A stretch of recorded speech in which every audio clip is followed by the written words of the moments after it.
श्रमिक दिवस पर श्रमिकों का सम्मान किया गया।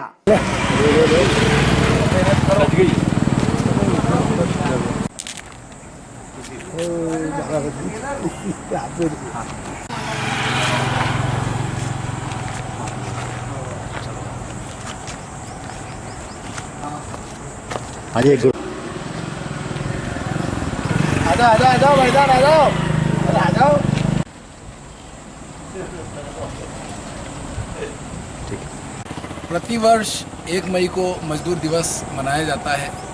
जिस तरह देश की सुरक्षा के लिए आर्मी और पुलिस जवान मौजूद रहते हैं, उसी प्रकार देश की प्रगति के लिए किसान भाई और मजदूर भाई ये 2 स्तंभ रहते हैं जो हमारे देश को आगे बढ़ाने का कार्य करते हैं। और हमारे मजदूरों भाइयों का स्वागत आज हमने किया है मजदूर दिवस के उपलक्ष्य में, और हम इनके उज्जवल भविष्य के लिए शुभकामनाएं देते हैं। और इसी प्रकार इनकी जो मेहनत है वो कायम रहे और देश प्रगति करे। जय हिंद, जय भारत। मजदूर भैया आपने हमारा स्वागत कराया, वो हमें बहुत अच्छा लगा है। आपने हमारा स्वागत किया है, हमें बहुत अच्छा लगा है, इसलिए आपसे ठीक है। कन्या महाविद्यालय में विधिक साक्षरता शिविर का आयोजन। परमात्मा वाहिगुरु के प्रतिनिधि हमारे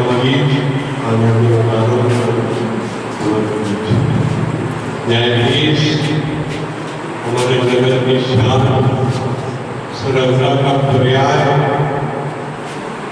और पढ़ाई में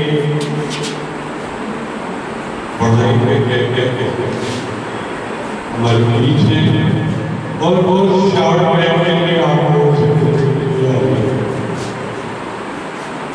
तहसील विधिक सेवा समिति के तत्वाधान में बुधवार को शासकीय कन्या महाविद्यालय में विधिक साक्षरता व जागरूकता शिविर का आयोजन किया गया, जिसमें मुख्य वक्ता के रूप में न्यायाधीश सुनीता ताराम ने शिरकत की।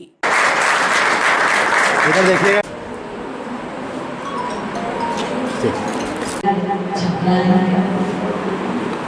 आज हम यहाँ पे आपको लीगल एड संबंधित जानकारियाँ देने आएंगे, तो क्या समय का अभाव है, इसलिए मैं शॉर्टकट का थोड़ा हम क्या है सामाजिक प्राणी हैं और समाज में देखते हुए हमें बहुत सारे कानूनों का पालन करना पड़ता है, और कानून इसीलिए बनाए गए हैं कि हमारा जीवन सुरक्षा से चला सके।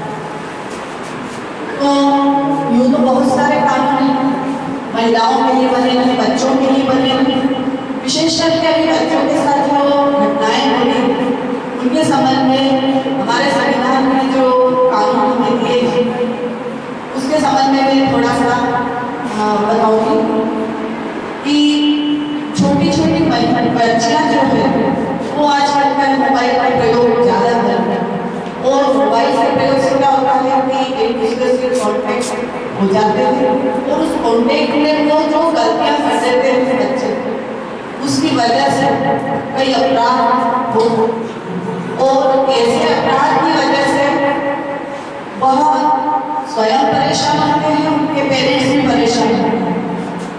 तो जैसे कि किसी लड़की को किसी ने छेड़ा या उसका पीछा किया या आम दिखाई कराया, धमकाया कि लड़का पीछा कर रहा है या कोई ऐसी हरकत कर रहा है, तो उसे क्या करना चाहिए, कहाँ जाना चाहिए? उसे थाने में जाकर सिर्फ रिपोर्ट करना चाहिए, स्वयं भी जा सकते, तो या तो वो अपने परिवार के किसी सदस्य को बोले या नहीं तो अपने किसी फ्रेंड्स को बोले कि ऐसी हरकत हो रही है, और जाकर थाने में कार्रवाई की जाए, या फिर नियरेस्ट जो बड़ी है आंगनबाड़ी कार्यकर्ता है उनके द्वारा भी हम ऐसी रिपोर्ट कर सकते हैं, और रिपोर्ट करने के पश्चात हम उसके विरुद्ध कार्रवाई करवा सकते हैं। ये मेरे साथ किस तरह की अश्लील हरकत कर रहा है या उसने मेरे साथ किस तरह का घिनौना अपराध किया है। इसी तरह महिलाओं के लिए, जैसे महिला को प्रताड़ित से निकाल दिया है, मारपीट कर रहे हैं, घरेलू हिंसा कर रहे हैं, तो हमारे कानून में घरेलू हिंसा अधिनियम महिलाओं के लिए बना है, और ये महिलाओं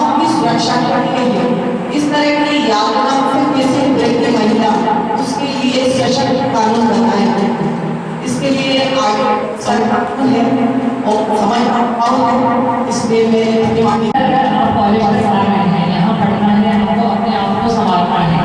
जिस तरह से अभी आप देखते हैं हमारे न्यायाधीश हो गया, ये हमारे यहाँ इस पद पर वर्ष 2012 में शुरू हुई थी। तभी से लेकर लगातार ये हमें सभी जगह पर सेवाएं देती आ रही हैं।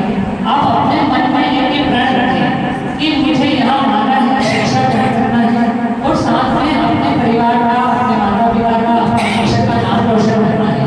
आपको जिस तरह मेरे साथी ने बताया कि मोबाइल पर बहुत ज़्यादा आजकल बच्चे व्यस्त रहते हैं, तो आप मोबाइल का उपयोग करें, लेकिन उसके लिए कुछ नियम लाए जाएं।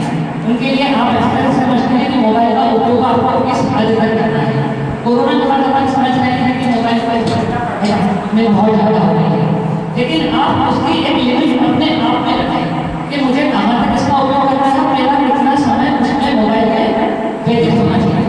मतलब कितना समय अपन वेस्ट कर रहे हैं, इसकी जानकारी आपको स्वयं से होनी चाहिए।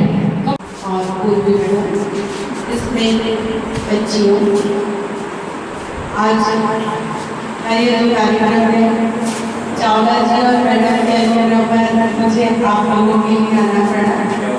बड़ा कम समय था, लेकिन मुझे भी अच्छा लग रहा है आप लोगों के बीच में आकर।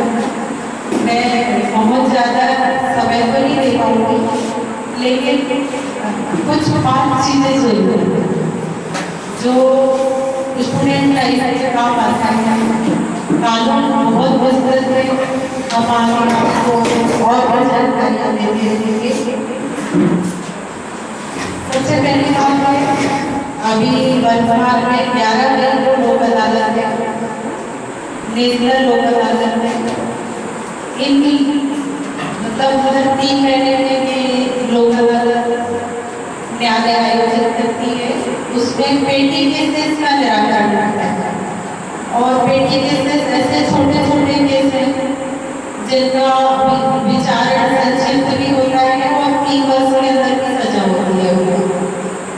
तो जैसे किसी ने किसी को एक झापड़ मार दिया, मेढ़ों से संबंधित विवाद में, और भी जैसे लड़ाई झगड़े ऐसे वाले क्रिमिनल केसेस हैं, ये हैं इनमें जो है राजीनामा हो जाता है और सिविल मामलों में भी राजीनामा होता है। सबसे अच्छी बात ये है कि यदि लोक अदालत में राजीनामा करता है पक्षकार, तो वो जो न्यायालय देता है, कोर्ट फीस पे करता है, उसकी वापसी हो जाती है। तो बेटा ये आप लोगों के काम की बहुत उपयोगी इस समय नहीं हो सकती है, लेकिन आप अपने आस पड़ोस और परिवार में जिनके प्रकरण चल रहे हैं उनको बता सकते हैं। मैं बिना माइक नहीं बोलूँगी। क्या जरूरी है? खूबसूरत दिखना कि शिक्षा लेना? शिक्षा लेना। तो हमारी पहली शिक्षिका कौन थी? हमारी माँ है ना, माँ है। और उसके बाद धरती पे ऐसा कहा जाता है कि सावित्री माँ फूले ने ये क्या कहना चाहिए, पहल किया था। जब वो पढ़ने जाती थी तो उनको लोग कंडे के उपले से मारते थे। तो जब वो उन परिस्थितियों में पढ़ सकती थी तो हम क्यों नहीं पढ़ सकते हैं? हम तो 21वीं सदी में पैदा हुए हैं ना, ठीक है। और 21वीं सदी में पैदा हुए हैं तो हम कानून के साथ ही पैदा हुए हैं। कानून की जानकारी मुझे नहीं लगता आपको देना चाहिए बहुत ज़्यादा, क्योंकि पेपर के माध्यम से मीडिया ट्रायल, अखबार और इतने सारे हमारे पास साधन हैं, मीडिया है, व्हाट्सएप है, ग्रुप्स है, इनसे सब कुछ प्रसारित होता है। लेकिन कई बार ये होता है कि गलत चीज़ भी हमको आ जाती है। बच्चों सबसे पहले किसी धर्म में टिप्पणी ना करें, ठीक है। हमारे यहाँ हैंगिंग जैसे मामले नहीं होते हैं, लेकिन दूसरी जगह जरूर होते हैं कि किसी के खाते को हैंग कर लेना, किसी के फोटो के साथ अपनी फ़ोटो साथ में कर लेना, जिससे किसी को शाहरुख पसंद है तो लगा, ठीक है। लेकिन ये काम लड़के करते हैं लड़कियों के साथ, तो किसी को अपना फ़ोटो ना दे, किसी के साथ ऐसा फ़ोटो नहीं करे, भले वो हमारा फ्रेंड हो। उसका उपयोग बाद में 354 के रूप में, IT एक्ट के रूप में हमारे पास आता है। तो बेटा आप सेफ हो गई, लेकिन वो बच्चा अनसेफ हो गया, उसको उसको तो अज्ञानता में उसने आपकी फ़ोटो शेयर कर दिया ब्लैकमेल करने के लिए ना, 354 है, पीछा कर रहा है कोई हमारा, इस तरह के केसेस आते हैं। तो पहली चीज़ तो ये कि ऐसी चीज़ों से बचें। दूसरी बात, हम पढ़ने आ रहे हैं तो पढ़ाई कीजिए। फिर ऐसी छोटे छोटे काम आप कर सकते हैं जिससे और दूसरों की भी हेल्प हो। पढ़ने का मतलब अपने भले के साथ दूसरे का भी करना है। पढ़ाई का मतलब ये नहीं है कि सिर्फ हम बुक लेके बैठ जाएं, बाकी सब काम छोड़ दें। दैनिक दिनचर्या, हमारे आसपास का वातावरण हमको प्रभावित करता है। तो ये हो गया। अभी साइबर क्राइम बहुत हो रहा है। आप लोग कोई ऐसे पोस्ट ना डालें, अपनी फ़ोटोएँ किसी ऐसे व्यक्ति को शेयर ना करें, उसके साथ ऐसे फ़ोटोग्राफ्स ना ले। सबको खुशी होती है फ़ोटो लेने में, अच्छे अच्छे फ़ोटो चलते हैं, है ना।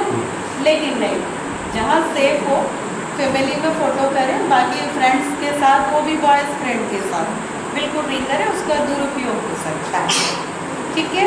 फिर दूसरी बात ये है, ये हम अभी भी अपने लिए अप्लाई कर सकते हैं, क्योंकि एक व्यक्ति पूरे बुढ़ापे तक सीखते रहता है, मतलब वो स्टूडेंट ही रहता है। लेकिन आप लोगों के लिए ज़रूरी है, जो हम लोगों ने थोड़ा सा फॉलो किया था, अगर बहुत ज़्यादा कर लेते तो पता नहीं क्या हो जाते। आपने संस्कृत का श्लोक पढ़ा, काचेष्टा वको ध्यानम स्वान निदान तथेव च अल्पाहारी गृह त्यागी विद्यार्थी पंच लक्षणम। ठीक है। विद्यार्थी के 5 लक्षण हैं। कौवे जैसी चालाकी, बगुले का ध्यान बहुत तेज होता है, और कुत्ता को जरा से बगल से गुजर जाओ तो जाग जाता है। तो स्टूडेंट को सोना नहीं है, ठीक है, कम खाना है, ज़्यादा खाएंगे तो नींद आएगी। और गृह त्यागी, जैसे हमारे कितने सारे हमारे इतिहास उठा के देखिए, भगवान भी शिक्षा लेने के लिए बाहर चले गए थे, लेकिन शिक्षा अब हमारे पास चल के आई है। हम अपने शहर कस्बे में देखिए कितना अच्छा कॉलेज है हमारे पास। तो हम ये नहीं कह सकते कि अब बाहर ही जाके पढ़ना है। आप यहाँ बैठ के भी IAS, IFS और इधर वाला भी हो सकते हैं। ठीक है। कोई भी निगेटिविटी नहीं, लेकिन हमारे आने का उद्देश्य था कि कानून आपके अंदर जो भी है वो संप्रेषण करे, है ना। तो हमने साइबर क्राइम किया संप्रेषण। महिलाओं के लिए बहुत सारे लॉ है, 80% आपके लिए है, आपको कोई बुरी नज़र से देख ही नहीं सकता। पास्को एक्ट आपका बॉडीगार्ड है, और बाकी सब के लिए मैं जब अगली बार आऊँगी तो बहुत सारा बताऊँगी। Thank you. शासकीय कन्या महाविद्यालय में प्रथम श्रेणी न्यायाधीश सुनीता ताराम ने बुधवार को मां सरस्वती की प्रतिमा का लोकार्पण किया।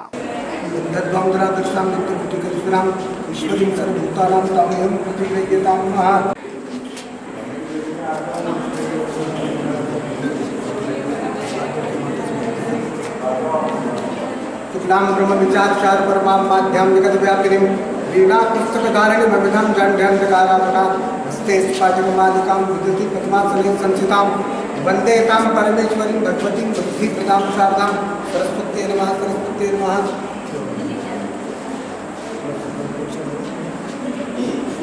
गन्धर्वामरादर्शां नित्यमुक्तिकरिष्णां ईश्वरीं सर्वभूतानां तामियं नमः। माध्यादिगन्धे मानव्या प्रभो मया कालचं पुष्पाणि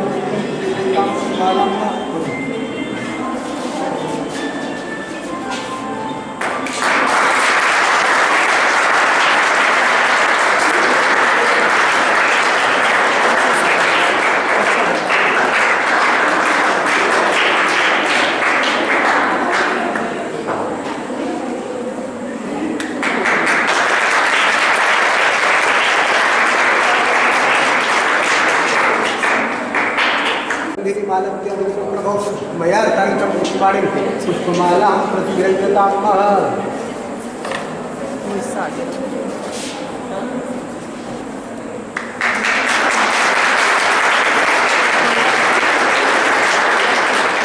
नैवेद्यं निवेदयामि युद्धं समाप्तं करके ध्यान कीजिए। नाभ्यास गंतरिक्षकं शिष्टोर्ध्यो समवर्तकं पदभ्यां विप्रदशं श्रोत्रादनालोकाम् अगर्भयन् शिवभद्र छोड़ रहे थे।